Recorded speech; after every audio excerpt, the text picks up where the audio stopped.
Shalom. All praises to the Heavenly Father. Hatun Apukuya. Praise be to the Earthly Mother, the Pachamama, and all of her earthly angels, the Huaka. Praise be to the Holy Spirit, the Kahe. In the name of Hamashiach, Motsah the Lamb, unification to the nation. So guys, been very busy this week. I was hoping to get some videos out, but it didn't work out that way. But I have a lot to talk about. Listen, I have a lot to talk about. Been doing a lot of reading, and I have some good stuff to talk about, man. I know I said that 3 times, but as you can see, like, I got a lot of tabs open. So we're just gonna start on this topic. Now, I covered this a few months ago, where I briefly touched on some of the supposed lineage of so-called black people, particularly the ones of the North American continent. And I had some questions. Because it does seem, the more that I dig, it does seem that as far as their genetics, their blood, it has some sort of relation with Africans. I can't get around that.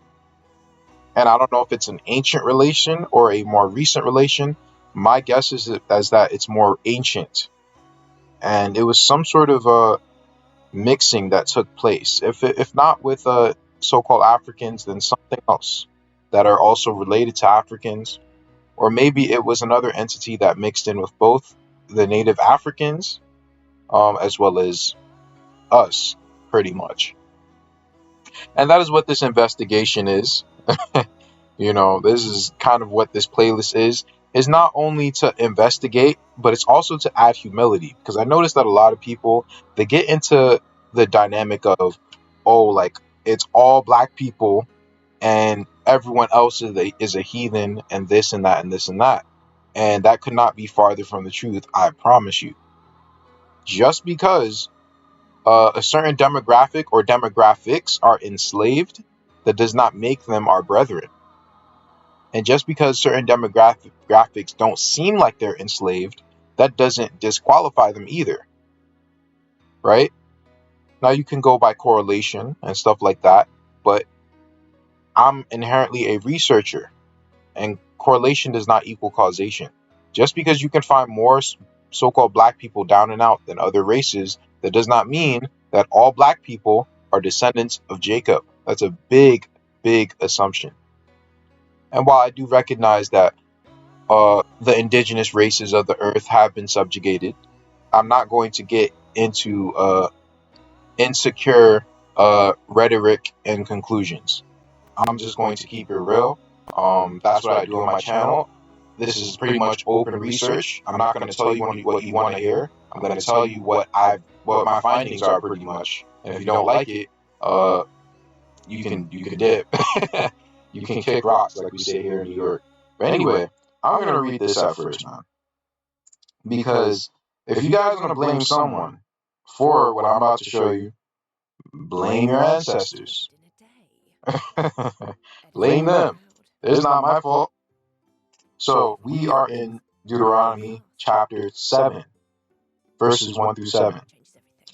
When the Lord thy God shall bring thee into the land, whither thou goest to possess it, and have cast out many nations before thee, the Hittites, the Girgashites, and the Amorites, and the Canaanites, and the Perizzites, and the Hivites, and the Jebusites, 7 nations greater and mightier than thou. Are you guys paying attention? Because too many people get into, we was here first. Oh, the red Indians, they're fakes. They came later. I don't think you realize what you're saying. If you really realize what you were saying, I don't think you'd be saying that. Or then again, you would be, because again, everyone's coming back to who they are, right? Everybody. So 7 nations greater and mightier than thou. Where were they? Were they in the land first before Israel? Yes, they were.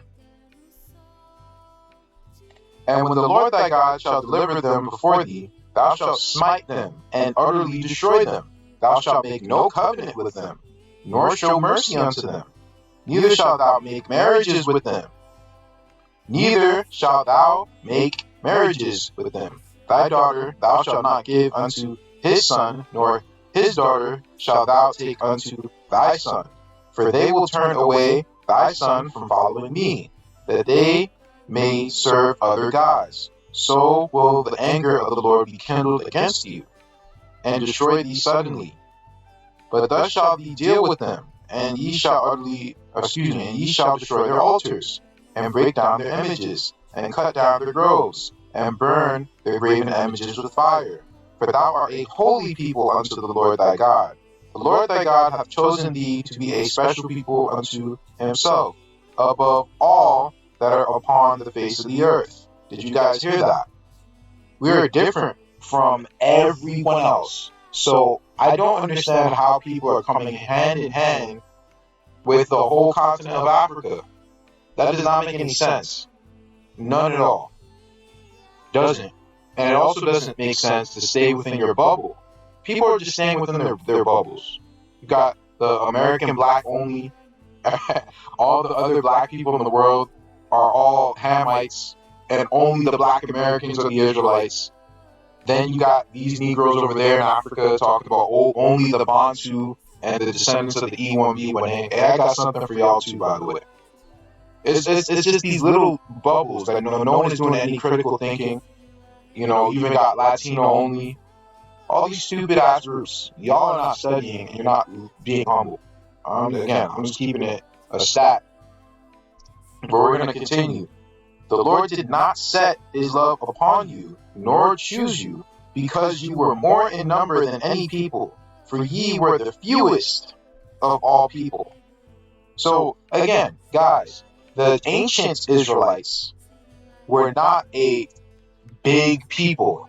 They were not a people that were numerous. They were not a people who were exceptionally strong. No, that's not why the Most High chose them. In fact, they were looked at as the weakest and the youngest and the littlest. And the Most High raised this nation of people into the mightiest of the world. This is why I tell you guys that the Olmec were not Israelites. The Mayans were Israelites. And it doesn't make sense how they were able to come into that sort of power. But it's not supposed to make sense. That's supposed to be the power of the Father.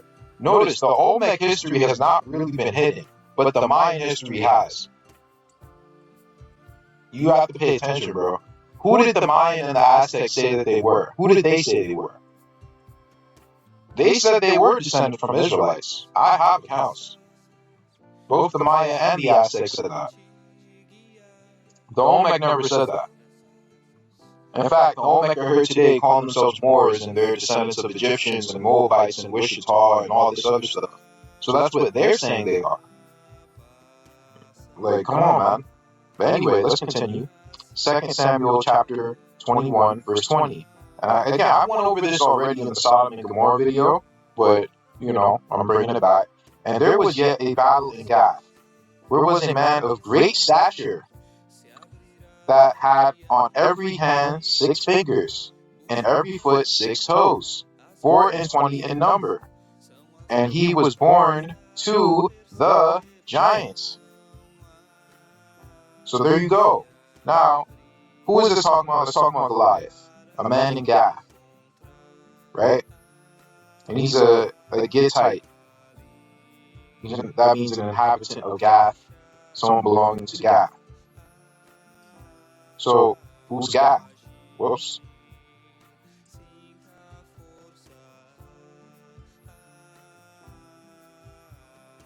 It means wine press, but it's a Philistine city, right? Relating to the Philistines. The Philistines are one of the sons of Ham, as we can see in Genesis chapter 10. Let's go to it.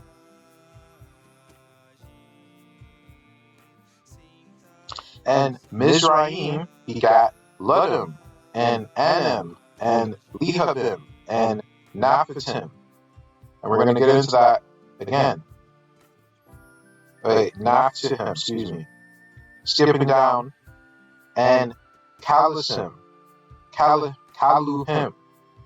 who came Philistim,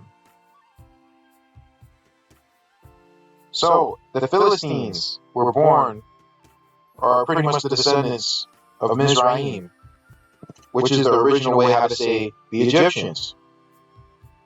They descend from them. They're related to them. Right? The Philistines had 6 fingers and 6 toes. Let's skip down. Hold up, where is it? Where is it? I'll run into it. I'll come back to it.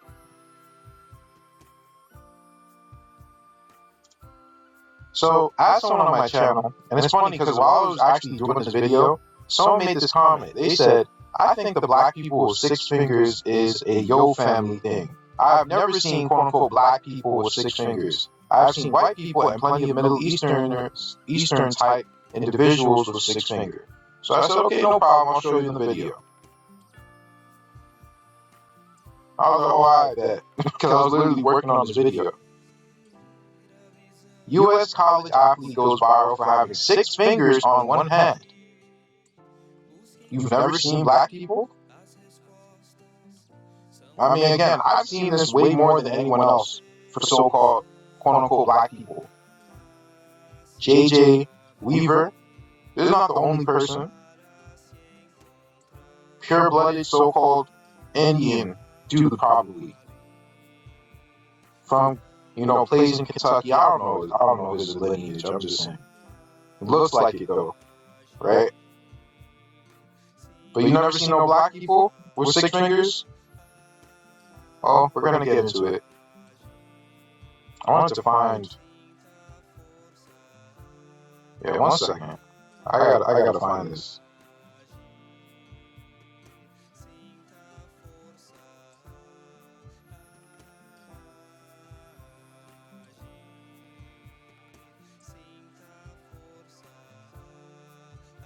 Oh, this is gonna bother me. Whatever, let me just come back to it.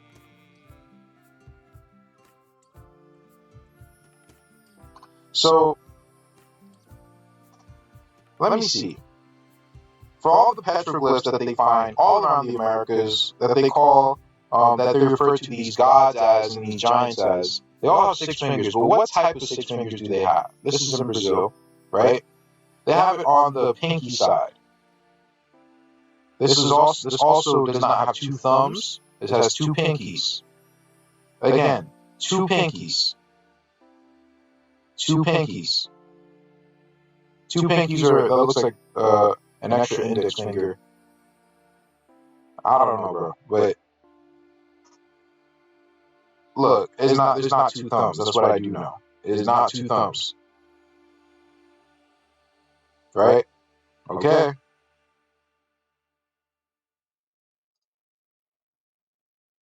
Again, the ancient Puebloans, 6 fingers. And these are 2 pinkies, not 2 thumbs. Why am I mentioning that?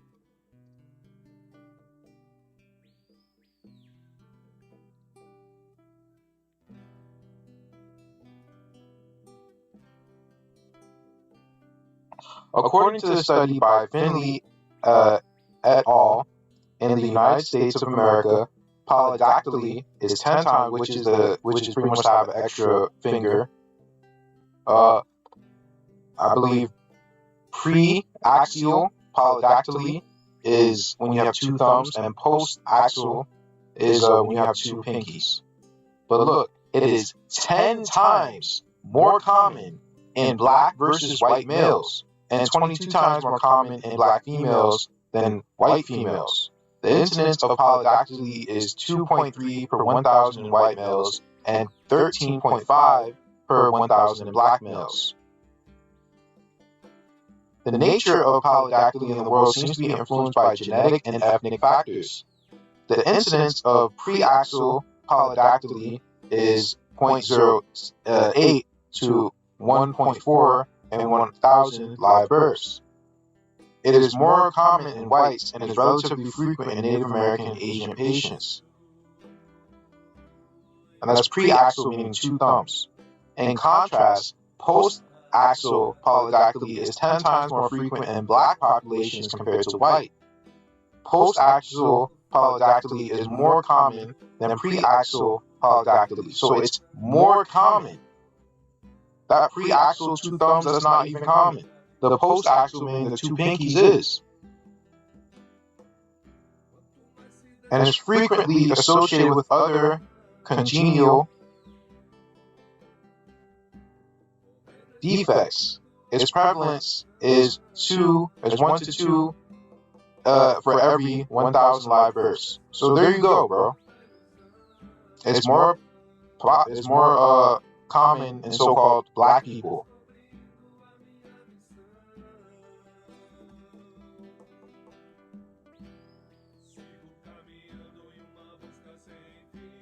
Look at this. Polydactyly occurs in 1 in 1,000 births in the overall population, but occurs more often in African Americans with 1 in 150 births. It's more common in boys and girls. Again, this is something that's paternal. It's a paternal thing that's passing down. Right? It's paternal. Don't give your daughters to the Canaanites. Don't take their daughters. As you can see, pre-axial is not as common, but when it is, it's for native, quote-unquote, Native Americans, quote-unquote, Native Americans, and so-called white people, and Asian people. You have Central as well. That's one of the hands that we saw. But this is the most common, and you find it in so-called black people. And what do we see on these petroglyphs? You got the post-axial on the petroglyphs. Mainly, this one is central, right? But the rest of them are post-axial, and none of them have the double thumb.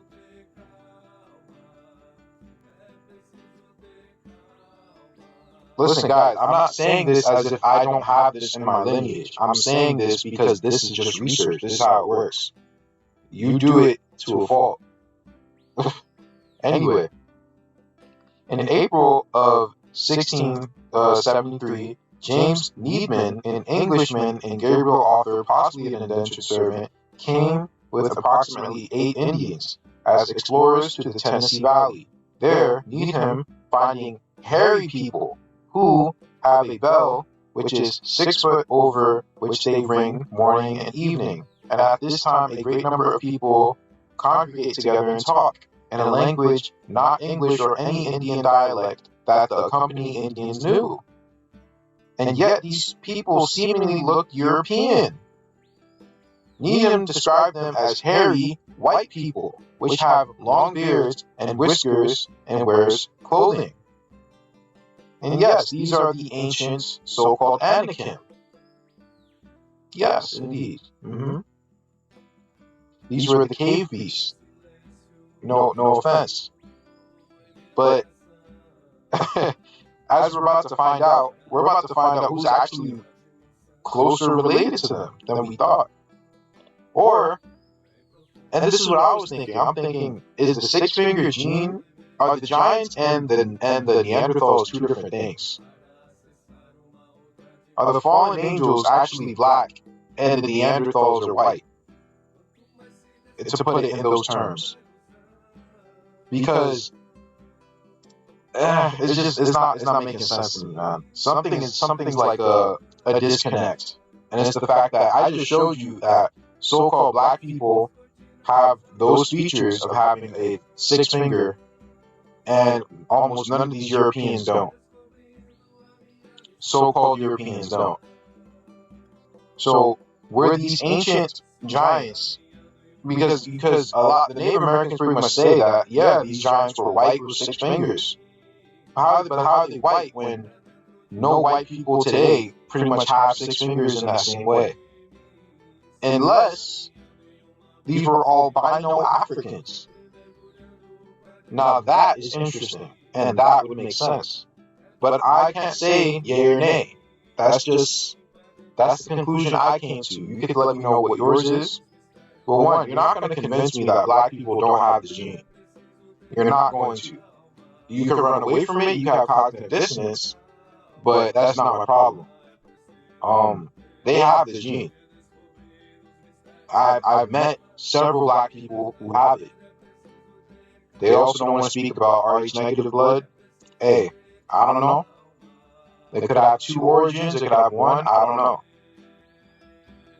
But they don't want to talk about this stuff, man. You can't get offended, bro. Like, this is just history. Anyway, let's read. Let's keep reading. These people claim that they were descended from a group of Portuguese who had been shipwrecked or abandoned on the Atlantic coast. The term they used was Portuguese. That is very interesting. That sounds like the Philistines. But in other documents, some of these explorers were also described as having red hair and others with very distinctive blue or green eyes.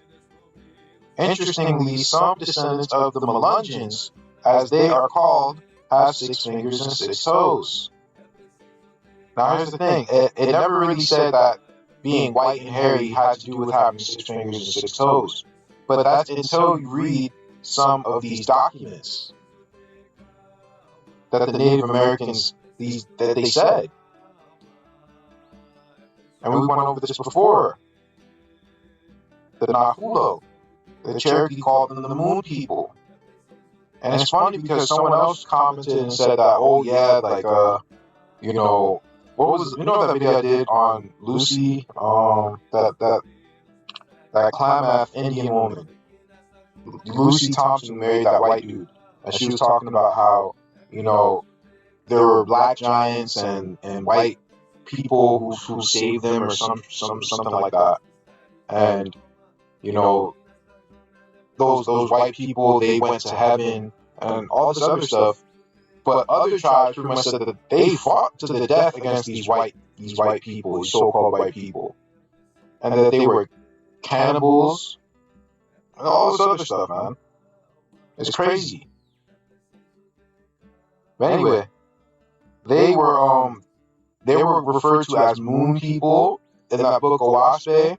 You know, they also have that same legend of moon people or small white people who are here and another race of black people who are here. Like, I don't know which one is which. I'm not going to lie to you. I don't. Because everything is just getting convoluted as far as who were these giants. And were they simply just, were they both white giants and black giants? Did the black giants make these white giants? Did they create these white hairy giants, which is what I've been approaching in my studies, especially what I shared about West Africa. Did these white giants come from there? But the Cherokee called them the Moon People. The Utes and the Paiutes spoke of a hideous race of cannibals, 10 feet tall, living in caves. And the Choctaw also have an account of the race of giants that first colonized Ohio Valley. And that is what I know to be the Jaredites. Now, in that book, Brother of Jared, the second one, it said that the Jaredites, that they were conquered by another group of people when Aki's people left them. So, again, it would make sense that there would be so-called black giants and white giants. And the majority of the Jaredites came from the descendants of Ham and Canaan. So, again, are there black and white giants? Quite possibly. Quite possibly. Did Nimrod make these white giants in his lab? Was Nimrod actually Yakub? I have a lot of questions, bro. I'm sorry, I'm putting these questions on you guys. But what kind of Indians lived in the territory the Chickasaw carved out for their new home? According to the traditions, reports Cushman, as confirmed by the excavations of bones in Tennessee, it was a race of white giants. The tradition of the Choctaws told of a race of giants that once inhabited the now state of Tennessee, and with whom their ancestors fought when they arrived in Mississippi, in their migration from the west, doubtless Old Mexico. Their tradition states the Nahulo race of giants, literally wizards. Now that makes sense that they're called wizards because the Pahari of the Pacific Islands, they were also called the same thing. They were called fairies and pixies and stuff like that because they had these magical powers. Same thing with Western Europe, the Celtic white giants with red hair as well. So yeah, and they also fought a battle with a group of dark-skinned people, as we're going to keep seeing. Was of wonderful stature, but as the tradition of the Matodon, which is used to be found on the Great Plains, so this was also considered to be but a foolish fable, the creature of a wild imagination, Winlow. Okay, let's skip down. Innumerable moons ago, a race of white men, 10 feet high, and far more rich and powerful than any white people now living, here inhabited a large range of country extending from the rising to the setting sun. Now that sounds like Canaanites, bro. I'm not gonna lie to you. But again, this gene, that six-finger gene, bro, it's not making sense, bro. It's not making sense. The six-finger gene is something that is quote-unquote black or African, because the Africans also have this gene. In fact, they have it more than African Americans, quote-unquote. So that lets you know that it came from there. If they have it more, then it came from there. But now they're talking about these white giants. So are they one and the same? Were they created by them? I don't know. So I want you guys to understand where my dilemma is coming from, because that's literally what it said, I believe, in Legend of the Jews, that's what Canaan inhabited. He inhabited from the rising to the setting sun. He inhabited the whole land of Canaan. The whole land. So that's why it's not making sense, but anyway.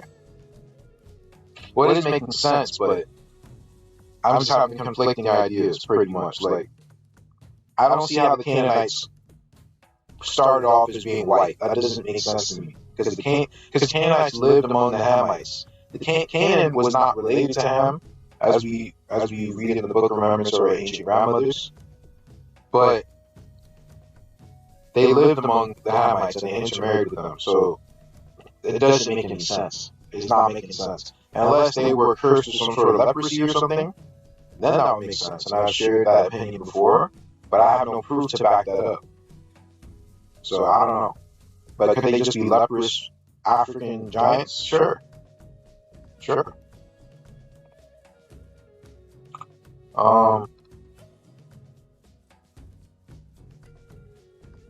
And you talk about the Neanderthals in America, because then again there are also the Anakim as well.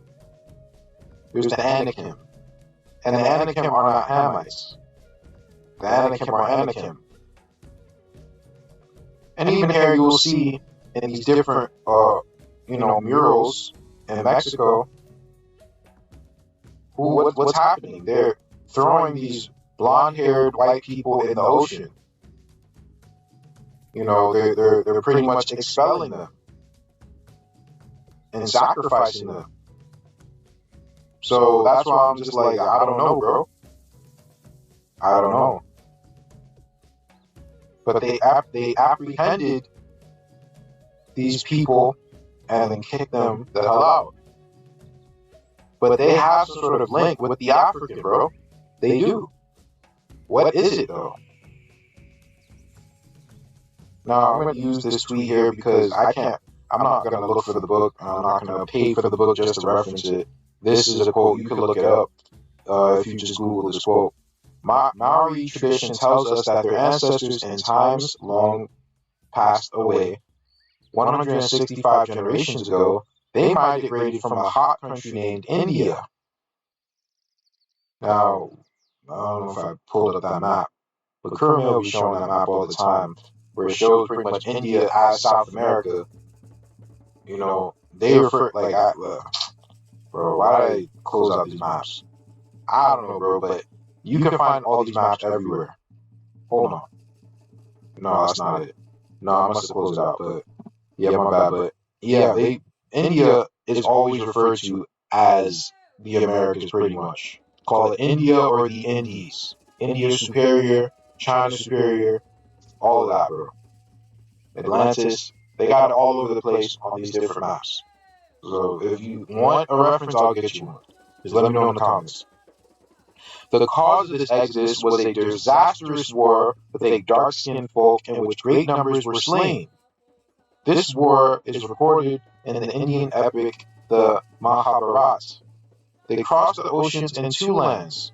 First, Tahiti Roa, then Tahiti Nui, after which they entered the scattered isles of Polynesia. There you go. That's how these white peoples, after they were kicked out of the Americas, then they scattered and went in different places. Now we're going to get some more. What I was saying before. Postaxial polydactyly, and we know what postaxial looks like, right? That's what it looks like. It also looks like the petroglyphs, right? As we went over. Especially of the hands is a common feature in Africa, with a reported incidence between 10.4 out of 1,000 births. So that's way more. That's literally 10 times more than the so-called African American rate. So you can't tell me that it didn't come from there. Births in South and Central Africa, and even more, it's even twice this, is more than twice this in Nigeria. And again, I listen. What I'm studying about West Africa is something serious. Something serious. Again, I'm not saying that we don't have our people are not there. Of course they are, but we got a lot of other people who are there too. Now, even these people, the Batutsi, who come from the Tutsi people, right? They also have an abnormally high amount of the polydactyly gene. Now, the thing about them, about the Tutsi people, is that they're acknowledged as quote-unquote Jews. Genealogical proof of Tutsi descendants of Israelites is impossible to find, but among the diaspora survivors, and even at times the government, the association to ancient Abyssinia is common. So the Tutsi people, they connect to ancient Abyssinia. So they try to say that, oh, those are the Israelites. And of course, you know that the Israelites were in Ethiopia or Abyssinia, but they play the switcheroo game. They switch around who the Israelites were, and they put pretty much their cousins as the face of the Israelites, or themselves as the face of the Israelites, or some other group, bro. I don't even know. But a lot of people in Ethiopia and modern day Israel, they're kind of related, as I've started to realize. They're actually related. I don't know who they are, but they're related. What else did I have? That's something else. So, and you have two groups, right? You have two groups that are supposedly related to each other. You have the Hutu and the Tutsi. And they supposedly hate each other a lot, right? But the Belgian, I don't know how to say that actually. Is that Belgian or Belgian? Oh, Belgian, I'm sure. Communists believe Tutsis were a naturally superior nobility, descended from the Israelite tribe of Ham. That doesn't make any sense, but the Rwanda royalty was Tutsi. Interesting, right? So I wonder what haplogroup that these people are, if they're treated that much better. Like, that's not making sense. Hutu became oppressed. Tutsi were seen as more European because they were taller, had lighter skin, and willing to convert to Roman Catholicism. And when you look at the Tutsi people, well, I ruined that. Damn. Let's take a look at the Tutsi people. Listen, all I gotta say is she's seen better days, bro. I'm gonna just leave it really nice. These people seen better days, man. They seen better days. But anyway, let's take a look. Most Tutsis and Hutus carry the E1B1A haplogroup. Really? Wow. But that's not making sense though, because how come they're acknowledged as Israelites, and when the colonists first got there, they were told that they were the superior ones to the Hutus, who are just Negroes? I wonder why. So the only thing that really would make sense to me in this situation, since a lot of people want to say that E1B1A is so oppressed and this and that, especially when a lot of these groups in West Africa, they're actually Hamitic and Canaanite in origin, also have this haplogroup. You can't use haplogroups to tell who's who.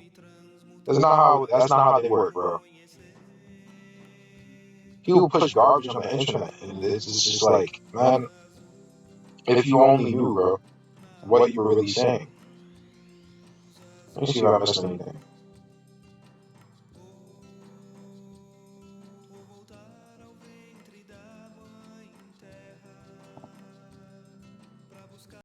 So they don't even know where the Tutsi people even come from.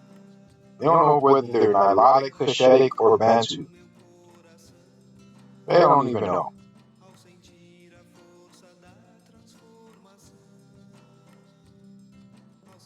But look at this. Tutsi are Bantu mixed with Semitic. The Tutsis are originally from Ethiopia, but the Tutsis of today are mixed with Bantu as they live in Bantu majority countries. They speak a Semitic language very similar to Amharic. It's just no, it's wrong. They're from Egypt, and they used to be called Kemetic people. They're are, I don't know, related with Motsah, another people who I said also are Abrahamic, and Fulani, another people who are probably Shemitic. I don't know if they're Abrahamic, but they're Shemitic. Both are same family with Ethiopia, Somali. Semitic people have nothing to do with Tutsis. So that's not other person's opinion, but I read that, I was like, that's interesting, because they also connected the fact that the Maasai people are similar, right? They're similar in some sort of way. Is that Shem? Is that from Nimrod? I don't know. Another thing, some of the oldest mummies, if not the oldest mummy, has the same haplogroup as E1B1A, bro. So you cannot use these things, bro. And in the next video that I'm going to do, I'm going to show you who we were in Egypt. Because I'm thinking that, okay, maybe the Egyptians were us, but I don't know, bro. I don't know. And I'm just I'm gonna leave it alone, and I'm just gonna say who we were, who I know for sure who we were in Egypt. I've already touched on them before, but I'm going to do, pretty much a longer video on it.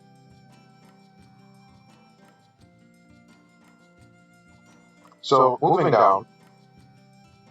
See, a lot of people, they like to claim the Olmec and stuff like that, but they don't realize that the Olmec were giants, bro. The Olmec were giants.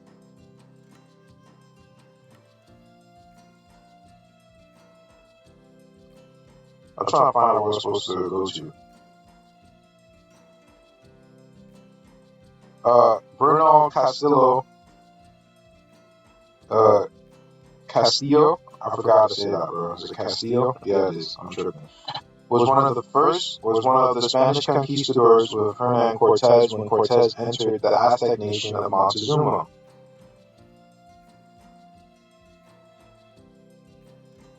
Skipping down, they said that their ancestors had told them that in times past there had lived among them men and women of giant size with huge bones, and because they were very bad people of evil manners, that they fought with them and killed them, and those of them who remained died off.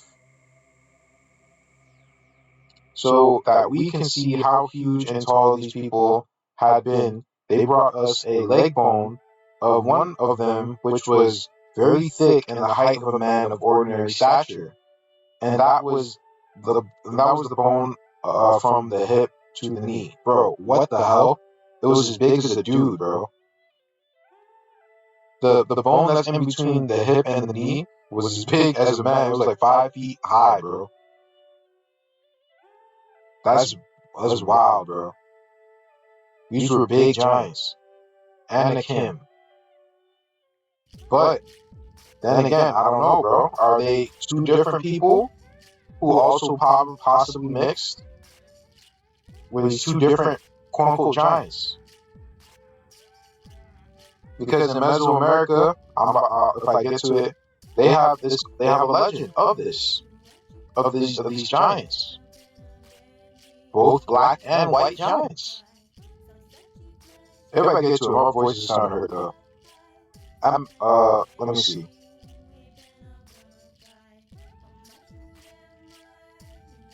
They brought other pieces of the bone like the first, but they were already eaten away and destroyed by the soil.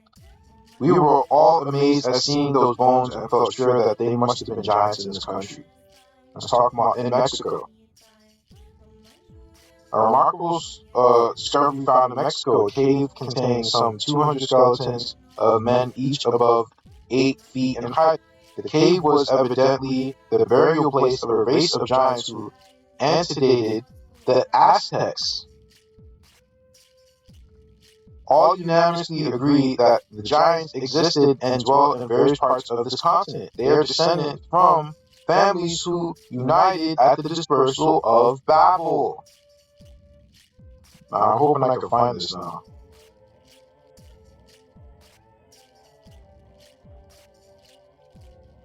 Here it is, bro. Alright, let's read this. The sons of Canaan, who himself was the son of Ham, no he wasn't, were also of Nephilim, fallen angel DNA. And there were thus giants after the great flood as well as before the great flood. The Tower of Babel was built by a race of giants, thus explaining how they managed to build it so high. 8,000 feet in 43 years. Yeah, that does make sense. They all went before the king, and they told the king these words, and the king agreed with them in this affair, and he did so. And all the families assembled, consisting of about 600,000 men, and they went to seek an extensive piece of ground to build the tower, the city, and the tower. And they sought in the whole earth, and they found none like one in the valley of the east, at the east of the land of Shinar, about 2 days' walk, and they journeyed there, and they dwelt there.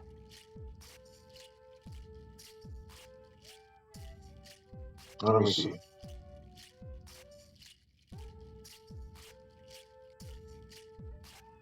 So now this is a Septuagint translation. Bro, this is crazy. Let me read this. Notice how it was the sons of Ham who counseled together with Nimrod, the son of Cush, to build the Tower of Babel in rebellion against God. Canaan had already been cursed by Noah, and now they all became cursed by building the tower. The Canaanites, along with the other sons of Ham, had obviously been cursed by God. And now in their rebellion, they brought back the powers of the Nephilim and also brought back the Rephaim giants. Nimrod was the son of Cush, the son of Ham, who somehow became a giant. In other words, he had Nephilim blood in him. And this is the Septuagint translation of Genesis 9 and 8. Nimrod begat to be a giant upon the earth. Like, what the hell? What are they hiding in these translations, bro? But yes, it was the sons of Ham and as well as the Canaanites who were mainly at the Tower of Babel. You had some of the people of Japhet, but it was mostly Hamites and Canaanites. And they spread out and they formed into a lot of these different nations that people know today. Some of which are the Nagas, the so-called Egyptians, the pre-Inca, the Olmec, right? The Ohio Valley, the Shi dynasty. All these people are Canaanites and Hamites. And you have a lot of these so-called black people today who are claiming descent, but also claim to be an Israelite. It doesn't work that way. That doesn't make any sense. You can't see a black face, so-called black features, someone who looks like you today, and think that they are your people. That doesn't make sense, bro. You have to understand your own history. We were not a black people before. We're not. We're a melanated people. We're a brown-skinned people. Maybe even a dark-skinned people, right? Meaning like as dark as Africans, maybe. I don't know. I haven't seen any proof of it, but maybe. But that's not who we were as a people. It's not. It's not. Anyway, let's finish up this video. Hopefully. Let's go to this, man. So we are in Grandmothers, chapter 11, verse 30. And when it was done, it looked like a box, and I beheld Aha, who was later called Ham. Again, I went over this all before, but we doing this again, man. And it came to pass, when they were grown, they married, and Dala gave birth to a son, and she named him Canaan, because it was said that his vision was to be like the father of a new generation of loving kindness. And Gadal took his family to live among the people of Aha, to the far to the south in the marshes of the great river which flowed northward, aka the quote-unquote Nile River of Africa. Right? So there you go. Let's keep going. I don't got that much left. So, Jaredites, the first Americans. Yeah, brother, we was here first. They the fake Indians. Alright, you sure were here first. Carlos de Seguineza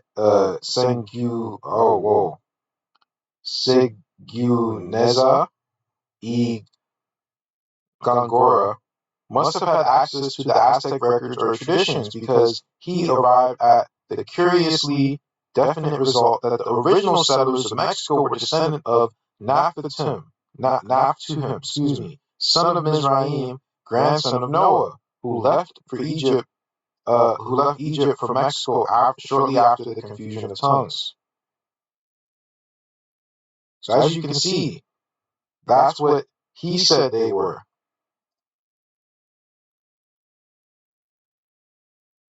We should note that all legitimate Jaredite kings were descended from the first pharaoh of Egypt, called Menes by historian Manetho and Aha in the hieroglyphics. Menes is the Greek translation of Aha. Aha is also the name of the Jaredite kings. So as you can see, the Jaredites were a Hamitic people.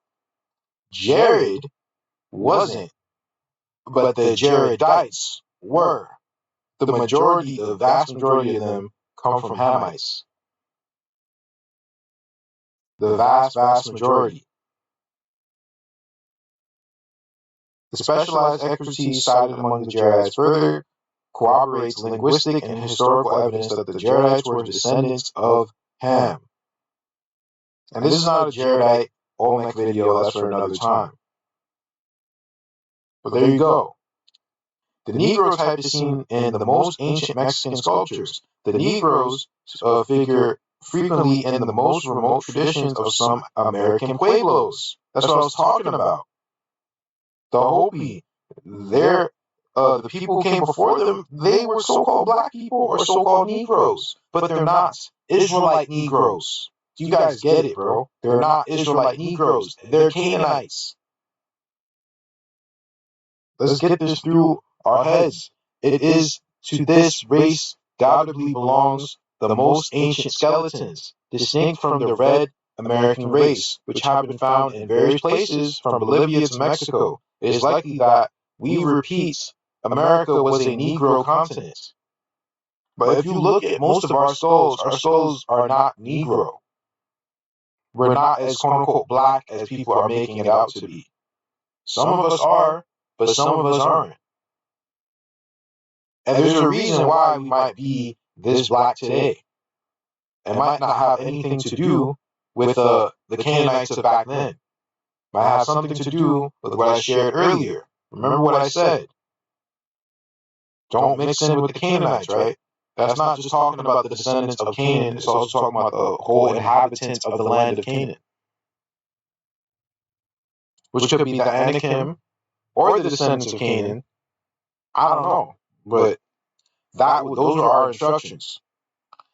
Extinction of the original Negroes during the time of the Spanish conquest and the memories of them in the most ancient traditions induce us to believe that Negroes were the first inhabitants of Mexico. So that's interesting. And again, I'm not saying that the Negroes, pretty much our descendants, our ancestors were Hamites. That's not what I'm saying. I'm saying the ancient ones were not our people. The ancient, quote unquote, Negroes were not us. The modern American Indians were us. We're Israelites. You can see that based on prophecy. That we fit those prophecies, we fit those curses, we fit everything in the Bible. So today, I'm not saying that the so-called black people today are not the descendants of the Israelites. But what do you think I'm saying? I'm saying that we mixed in with Canaanites, and that's why we look a certain way today. That's why we have the genes that we have today. It's not because we're Israelites. As I showed you, it's not because we were a numerous people. It's not because we were a mighty people. No. In fact, the Horites, the Egyptians, and the Canaanites were all bigger and badder than us. We were not the strongest people. No. We were not the most numerous people. No. That's not the truth. Now, Narmer, aka he was the same person as Nemedes, excuse me, Menendez. I don't know if I'm saying that right, bro. But either way, this was supposed to be the first king of so-called Egypt, or that land over there. And his original name was Aha. What was Ham's original name? Ham. Well, Aha, excuse me. Ham's original name was Aha. This king, his name is Aha. His son was named Hor Aha, which it means just pretty much like Horus dash Aha. So you have Aha, then you have Hor Aha. But Ham was not a ruler of Egypt or anything. Ham was not a wicked person. His children were, but Ham himself was not wicked. He wasn't. And when I mean his children, I'm really just talking about Nimrod. Nimrod was the one who was wicked, and Nimrod was probably this person right here. He's probably him. That's probably Nimrod right there. And I'm again, when I go over when I go over the West Africans, you're gonna see, bro. You're gonna see. I'm not gonna speak anymore.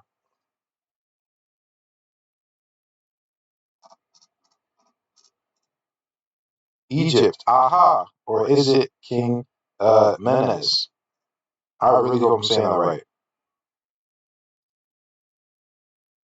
But yes, as it is, Aha is the same person as King Menes and Narmer. They're all the same person, which is probably Nimrod. Because that Egypt is probably Babylon. Or became Babylon or something. I don't know, bro. I don't know. I just know that Egypt over there had to do with Nimrod, with the Cushites. And people, they make stuff like this, and they'll say, yeah, the Egyptians were black. Okay, you're only proving my point, though. If y'all are not Hamites, you guys are mixed with them. I'm just keeping it a stack. If you're not Hamites, you're mixed with them. So don't bring me this blackity black stuff, bro. Don't bring it to me. Do not bring it to me, bro. I have no hatred for any melanated people, but that's not my people. I don't know who this person is, but do not bring that black stuff to me. I don't want to hear it. Look at this. Look at this, bro. I wish I would have pulled up the other one. Or like these Afrocentrists, they shouldn't get on your nerves because this is the truth. For us to act as if we don't have any sort of ancestry that goes back to them, to Ham, that's not telling the truth. But that's not my paternal ancestry. My paternal ancestry does not go back to them. In fact, my paternal ancestors were enslaved by their ancestors. Now, we both have similar ancestors because there's been a lot of mixing. You know, the Europeans came over here and came over there in Africa and mixed everyone else up. But I'm just telling the truth, man. I'm telling the truth. This is not our original phenotype. These are not our features. It's not. And when we go over in the next video that I'm going to release, we're going to go over what group were we in Egypt, and what did we say we were to differentiate ourselves from everyone else. What did we say we were? We're going to get into that. Now, this is Judges chapter 1, verses 1 through 3. These are the nations that the Lord left to test all the Israelites who had not known any wars in Canaan, if only to teach warfare to the subsequent generations of Israel, especially to those who had not known it formerly, the 5 rulers of the Philistines, all the Canaanites, the Sidonians, and the Hivites, who lived in the mountains of Lebanon from Baal Hermon to Lebo Hamath. So these sound like some black and white giants to me. And it seems like they intermarried with them. This is what it seems like. This is Brother of Jared, chapter 4. And it came to pass that Aki saw the house of Israel dwelt in a land of a far country, and their doings passed in this manner for the space of many generations. Now an important transformation had occurred among the house of Israel, and they were among the hirelings of the king, and they came to dwell separately from the people of the king, because of their language and custom. So we're gonna skip that because that's for the next video. And it came to pass that Semihaz did not forget the vision of Israel, and he put it into their hearts of the kings in this place, to make the nation of Israel content, and this way they could intermingle in marriage with somewhat with the people, and also pass out of the land as hirelings of merchants and shipmen. And thus were they scattered abroad in the course of many generations. And those who remained were content, as they were hirelings in the ancient trade of their fathers. So they are no different. They were intermarrying with the Hamites and the Egyptians and whomever. They were rich, they had money. What does that sound like? That sounds like today. I'll bring you again into Egypt with ships. I cannot talk anymore, bro. Let me just read this last part. Other evidence for a tall opposing group of humans comes from local traditions and folklore. The Chiorites practice of a dance in eastern Guatemala which involves 2 giants, one white and one black. The giants move very slowly until finally the black giant, the Maya, slays the white giant, the Xibalba. The dance of the giants is documented in the Esterism, I don't know, bro, of the Popol Vuh and Raphael Girard. In the dance, the white giant represents Xibalba and the giants mentioned in the Popol Vuh. The black giant has a large headdress and a tail shaft. 2 additional dance figures represents the Mayan twins. One has a sun identity, and one the moon. The black giant then dances in battle against the moon twin. The twins cut each other up, and when the black giant sees they are alive, says, "Cut me up too." They do, and he is killed. This is very similar to a story in the Popol Vuh. Another bit of an evidence for a group of tall opposing people comes from 2 more traditional dances involving giants in Nicaragua, an area where pre-Olmec, pre-Lenca were present. In Leon, it's the dance of the Gigantona, the giant woman. Her identity seems to be more that of a tall colonial white woman, but it's possible this modern interpretation is covering up an indigenous uh, Gagantona story and dance that dates back to Shiboba. Further south, in that place, and Duri Ramba, there is a stance of El Gigante, the giant. His identity seems to be that of the giant in the biblical David and Goliath, which is very similar to the moon twin versus black giant dance mentioned above. So there you go. We had these stories told. Now, of course, we were a darker skinned people. So I'm not saying that we weren't dark skinned, right? I'm just saying we're not Hamites and we didn't have a certain phenotype. We just didn't. And when I go over in the next video, which shouldn't be too long, but I'm gonna do this tomorrow because my voice hurts. It's gonna tell you pretty much what did the Israelites use to refer themselves or differ themselves from the Egyptians and the children of Ham, pretty much. What did they say? That's about it. That's all I have, guys. I hope you guys gained something from that. I hope that you gained humility, right? I hope that you gained humility. May peace be with you.